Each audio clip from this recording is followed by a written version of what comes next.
और सबसे बड़ा ख़तरा जो इस वक्त है हमें, वो क्लाइमेट का है, क्लाइमेट चेंज का है। लेकिन जितना बड़ा ख़तरा है उसने हम गुफ्तगू में हमारी वो शामिल नहीं है। जी हाँ। तो हमारे घरों के अंदर भी ये ख़तरा तो है। अगर सड़क पे ख़तरा है क्लाइमेट का, तो घरों के अंदर भी है। घरों छोटे घर हैं, आबादी या अफराद ज़्यादा होते हैं, वहाँ पे आपको आलूदगी का भी सामना होता है। आलूदगी कई तरह की ज़ाहिर है। और आपने बिल्कुल ठीक है कि छोटे घरों में भी एक चैलेंज हो जाता है कि आप वहाँ पे किस तरह से ख्वाहिश होती है लोगों की सब्जियाँ भी उगाएं, फल भी उगाएं। तो थोड़ा सा अगर हम दोनों के मद्देनज़र रखते हुए, एक तो ये कि जिनके पास बड़े बड़े लॉन्स हैं उनके अंदर वो क्या कुछ काश्त कर सकते हैं जिसमें वो फल भी हों, सब्जियाँ भी हों और वो फ़ायदेमंद भी हो। दूसरा, जिनके पास लॉन की सहूलत अवेलेबल नहीं है तो गमलों के अंदर छोटी सी क्यारी है, जो महदूद जगह है, उसके अंदर वो क्या ग्रो कर सकते हैं? मशवरा आपका। जो छोटे घर हैं वो अपनी छतों के ऊपर किचन गार्डन बना सकते हैं, क्यारियाँ रख के, और उन क्यारियों के अंदर मिट्टी वगैरह डाल के, तो वो जो किचन की चीज़ें हैं वो छतों पे पॉसिबल है। छतों पे ये पॉसिबल है, लेकिन क्यारियों के अंदर आप अगर उसके ऊपर रखेंगे छत के, तो वो फिर वहाँ पे सेलन आ सकती है। तो क्यारियों के अंदर रखेंगे तो सेलन से आप बच जाएंगे। फिर दूसरी बात यह कि जिन लोगों के बड़े सहन हैं या लॉन हैं, वो उसके एक साइड पे किचन गार्डनिंग वहाँ पे कर सकते हैं और ऐसे पौधे लगा सकते हैं जो रोज़मर्रा टोटकों में काम आते हैं। मसलन पपीता वगैरह है, तो वो बड़ी आसानी के साथ यहाँ पे हो जाएगा। इसी तरह से जो फल हैं, अभी हमने 2-3 का नाम लिया, अंजीर का हम अभी बात कर रहे थे, अंजीर लगा सकते हैं, चीकू लगा सकते हैं, ये लीची लगा सकते हैं, अमरूद है, किनो लगा सकते हैं अगर हमारे पास गुंजाइश है। इवन कि अब तो शहरों में फल देने वाली जो खजूर है, एक तो खजूर है कि सिर्फ आप ऑर्नामेंटल खूबसूरती मकासद के लिए लेते हैं, उस पर फल खाने वाला नहीं लगता।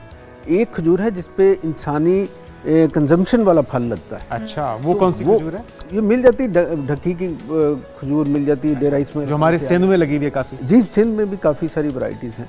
तो उन्हें अगर हम कहेंगे कि फल वाली हमें अच्छी देंगे, तो वो दे देंगे नर्सरी वाले।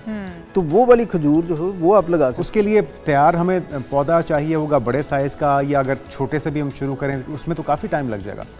कुछ पौधे हैं जो टाइम लेते हैं। तो जैसे मैंने कहा ना कि एक तो ये कि यहाँ पे जो टेम्परेचर पाकिस्तान में वो बढ़ गया, तो अगर हम बिल्कुल छोटे पौधे लगाएंगे, छोटे से मुराद है कि जिनकी उम्र थोड़ी हो जी, वो पौधे लगाएंगे तो उनका सरवाइव करना मुश्किल हो गया पाकिस्तान में। शिद्दत आ गई है मौसम में, इसलिए वो लड़ नहीं सकते मौसम से इस तरह से। फिर हमारा वाटर टेबल जो है वो बिल्कुल नीचे जा रहा है, तो वो भी एक इशू है। इसलिए पौधे ज़रा मैच्योर लें।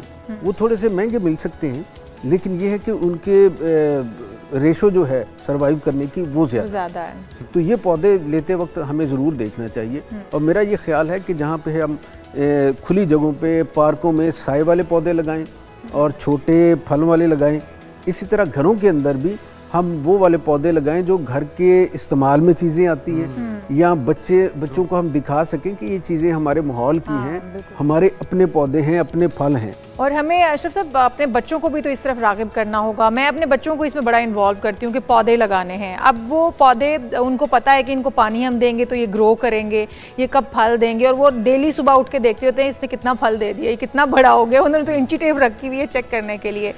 अब वो कौन से पौधे को कितना पानी देना चाहिए, कभी कभी हम ये गलतियां कर बैठते हैं कि हम एक पौधा जो कि जैसे पपीता है उसको पानी ज़्यादा नहीं देना, तो हम ज़्यादा पानी उसको भी भर भर के उसी तरह क्यारी में ही लगा हुआ है तो उसको भी देते रहते हैं, और वो उस तरह से फिर ग्रो नहीं करती, उसकी ग्रोथ रुक जाती है। इसी तरह आपने बताना है कि कौन से पौधे को किस तरह से, क्योंकि मैंने तो पपीता भी लगा रखा है, एवोकाडो का भी पौधा एक लगा रखा है, बीच में अंजीर भी लगा रखी है, अमरूद है, जामुन है जो आजकल बड़ा हम खाने के लिए तैयार हो रहा है हमारा, जामुन है, फिर आम है, उसके साथ ही अमलतास भी है, साथ में चीकू है, ऑरेंज है, लीमू है। पता नहीं, मैंने तो बाग बन गया सर। मैंने तो पूरी भरमार की हुई है। मुझे कोई चीज़ मिल जाए सही, या किसी का पता चल जाए, वो पौधा घर में मैं अगले दिन ला के लगा। ये बहुत अच्छा है कि बच्चों को देखें, इतने सारे जो पौधे लगेंगे उनमें फल वाले भी हैं, साए वाले भी हैं, खूबसूरती वाले भी हैं, तो वो बच्चों के एक्सपीरियंस में आएंगी चीज़ें। उन्हें ये नहीं होगा कि गंदम दरख्त पे लगती है या घास पे लगती है या पौधा होता है, क्या होता है। तो वो फिर पता चल जाता है बच्चों को कि इसी तरह वो एक लतीफ़ा मशहूर है ना कि तरबूज जो है वो दरख्त से लगता है, बच्चे कहीं कहते,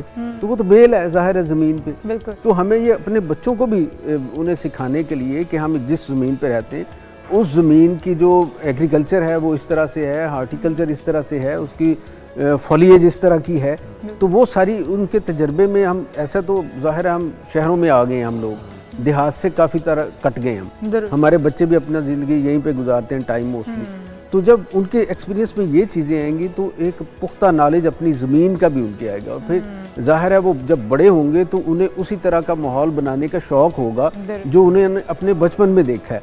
वो चाहेंगे कि अगर कहीं पे कच्ची जगह है तो उसे घास से कवर कर दिया जाए, अगर घास वहाँ पे नहीं चल रहा यानी शेड है तो शेड के अंदर आमतौर पे घास नहीं चलते तो फिर ग्राउंड कवर लगा दिए जाते हैं। ग्राउंड कवर थोड़े से बड़े होते हैं घास से, तो वो लगा दिए जाते हैं। अगर वो नहीं चलते तो पौधे बड़े लगा दिए जाते हैं गमलों के अंदर, और अगर वो नहीं चलते फिर दरख्त लगा दिए जाते हैं। मुख्तलिफ तरह की ऑप्शंस आ जाती हैं बच्चों। अच्छा, पौधों के साथ परिंदों को और वहाँ पर जानवरों को रखना वो कितना फ़ायदेमंद हो सकता है कि एक जैसे माहौल में परवान चढ़ना, कहते हैं पौधे उससे ज़्यादा अच्छे से ग्रो करते हैं, आप इसमें बेहतर आप बता सकते हैं। अगर बिल्कुल छोटे पौधे हो ना या आपने कोई बीज लगाएं तो मुर्गियों को तो बिल्कुल उधर जाने ना दें, और उसे आप किसी नेट वगैरह से कवर कर दें। दिन के वक्त रोशनी बिल्कुल लगाएं उन्हें, लेकिन कोशिश करें कि थोड़ा सा परिंदों से दूर रहें। जहाँ तक बात है ना पौधों की और दरख्तों की, उसके इर्द गिर्द तो जितने भी परिंदे हों कोई नुकसान नहीं, बल्कि परिंदे आते हैं। हम वो परिंदे देखते हैं। पिछले दिनों मैंने एक व्लॉग किया, एक कौवे की किस्म का एक वो है कोयल, तो वो होता ब्लैक कलर का है लेकिन उसकी जो कमर है वो गोल्डन रेड होती है। तो वो जानवर ऐसे कमांडो की तरह मूव करता है। तो मैंने उसे देखा, बहुत ऑब्जर्व किया मैंने बहुत, और सांप वगैरह कोबरा वगैरह अगर हो इर्द गिर्द तो वो उसे खा जाता है। अरे वाह। क्योंकि कहते हैं जो आप परिंदे रखते हैं या फिर इस तरह के हशरात जो हैं, वो हशरात को, जो इंसेक्ट्स वगैरह हैं, उनको भी आपकी क्यारियों से समेटते रहते हैं। आपके पौधों को इस तरह की चीज़ें जो है वो ख़त्म नहीं कर पाती हैं फिर, या नुकसान नहीं पहुंचा पाती हैं। तो वो इसलिए मैं आपसे पूछ रही थी कि इनका साथ में कॉम्बिनेशन कोई ज़्यादा अच्छा रहता है? ये कॉम्बिनेशन बहुत अच्छा है इनका, बहुत अच्छा। इनका जो फुजला होता है वो पौधों के लिए खुराक का काम आता है, खाद का काम करता होगा। लेकिन अगर किसी के पास परिंदे नहीं है तो किस तरह से मुमकिन बनाया जाए? क्योंकि जितने भी फलदार पौधे होते हैं, अब हमारे घर पे भी आम का भी दरख्त है, अमरूद का भी है, आलू बुखारे का भी है, लेकिन हम फूल खिलते हुए देखते हैं, छोटा छोटा फल भी देखते हैं, लेकिन उसके बाद क्या होता है कि वो उसको कीड़ा खा जाता है।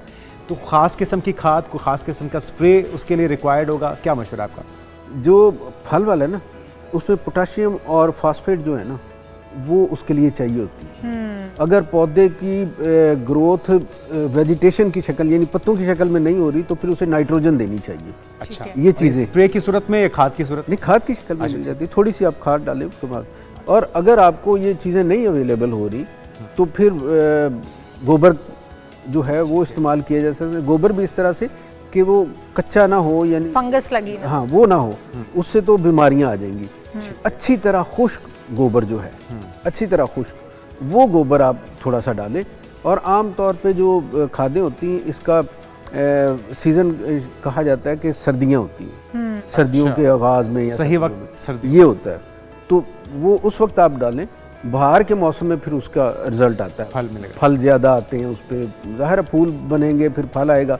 तो ये एक उसमें थोड़ा सा आमतौर पे ये फार्मूला यकसा किस्म का होता है, थोड़ी बहुत कमी बेशी हो जाती है, लेकिन ये सभी पे अप्लाई होता है। और मेरा ख्याल है कि हमें इतनी सी अवेयरनेस जो है हमें होनी चाहिए कि हमारे इर्द गिर्द जो परिंदे हैं वो किस तरह से आ सकते हैं।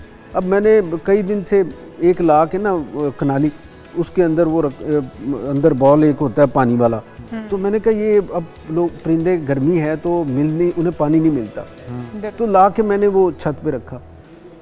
मैं ये देख रहा हूँ कि हमारे यहाँ परिंदे अब है ही नहीं। बिल्कुल। अच्छा, मैंने घर में ना चकोर रखे हुए हैं, चकोर हैं, बटेर हैं, मुर्गियाँ हैं, डक्स वगैरह हैं, और वो तीतर वगैरह, इस तरह की चीज़ों के साथ ना परिंदे, फिर उनकी आवाज़ें सुनते हैं तो परिंदे उनके इर्द गिर्द जमा हो जाते हैं और लॉन में काफ़ी परिंदे आ जाते हैं। मैंने उसके बाद देखा है कि चिड़ियाँ वगैरह भी वहाँ पे, कबूतर, तोते भी, इस तरह की चीज़ें आके, तोता है तो उसकी आवाज़ सुन के डिफरेंट परिंदे आते हैं। तो आपको घर में कोई ना कोई चीज़ ऐसी माहौल, जिस तरह आप कह रहे पानी रख दें तो उसी के बहाने वो परिंदे आएंगे, आपकी आवाज़ें परिंदों की सुन के भी परिंदे आएंगे। विशाल, सबसे बड़ी बात यह है कि परिंदे उस जगह पे आते हैं जहाँ उन्हें तहफ़्फ़ुज़ का एहसास हो। फ़र्ज़ किया कि परिंदे आपके घर आ गए, आपके बच्चे उन्हें तंग नहीं करते, आप तंग नहीं करते, और इर्द गिर्द आप आराम से फिरते रहते हैं और वो चुगते रहते हैं दाना उनका इधर उधर, तो उन्हें आहिस्ता आहिस्ता एहसास होना शुरू हो जाएगा।